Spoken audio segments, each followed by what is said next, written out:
Assalamualaikum warahmatullahi wabarakatuh.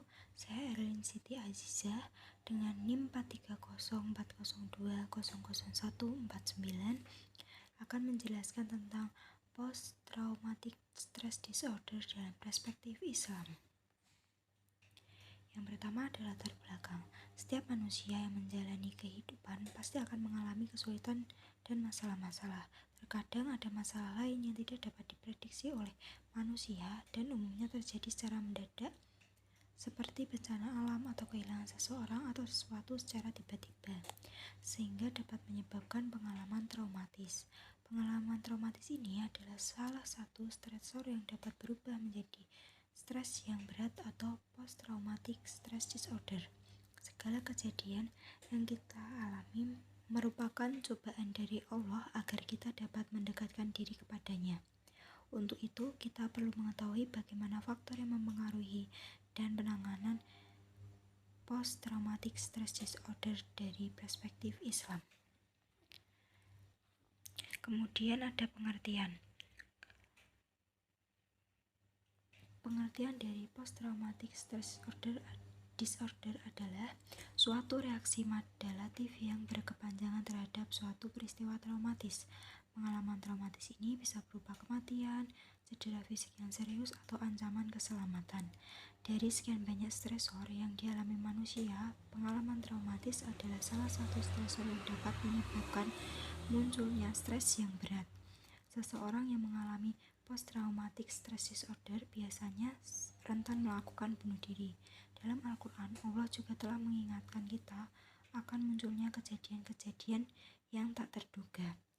Kat Lowenthal menyimpulkan bahwa agama dapat mempengaruhi pola stres. Mereka yang memiliki kehidupan yang religius cenderung hanya mengalami kecemasan, begitupun sebaliknya. Kemudian ada gejala klinis dari post-traumatic stress disorder. Yang pertama ada kilas balik pengalaman traumatis yang dialami. Yang kedua, kesulitan mengingat dan konsentrasi. Yang ketiga, menunjukkan perilaku yang impulsif. Yang keempat, merasakan kecemasan, gugup, serta gelisah yang berlebihan dan tidak dapat tidur. Kemudian yang terakhir, menghindari pengalaman dan pembicaraan emosional.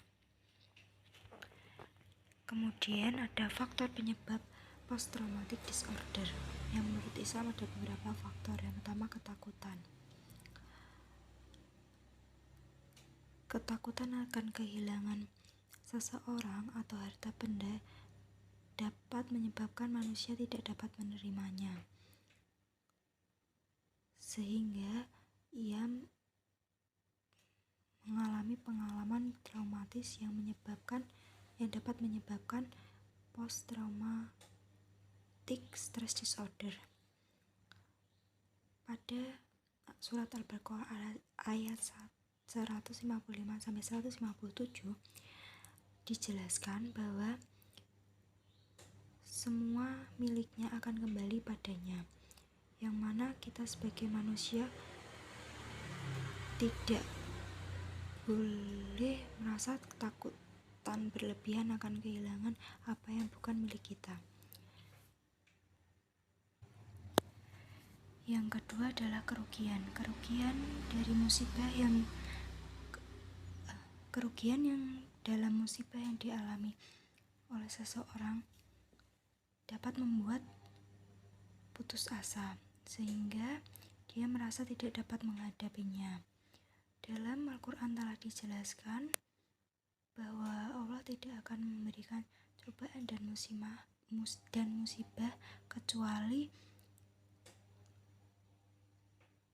orang yang menerima dapat menghadapinya, seperti yang tertuang pada surat Al-Baqarah ayat 286.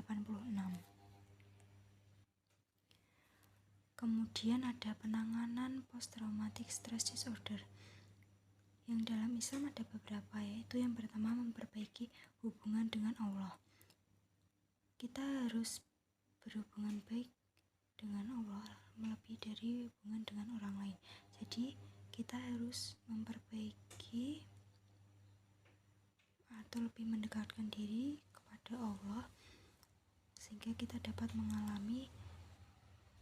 kita dapat mengatasi.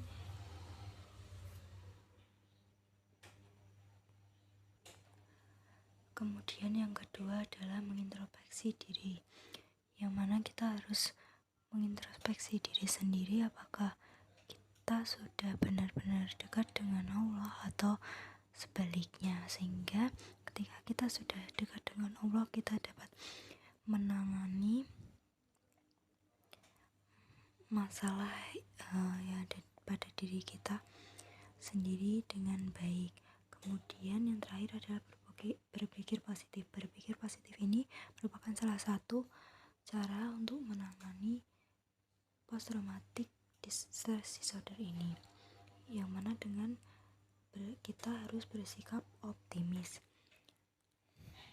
Kemudian referensi, saya mengambil referensi dari jurnal yang berjudul Post Traumatic Stress Disorder dalam perspektif Islam, yaitu dalam jurnal ilmiah psikologi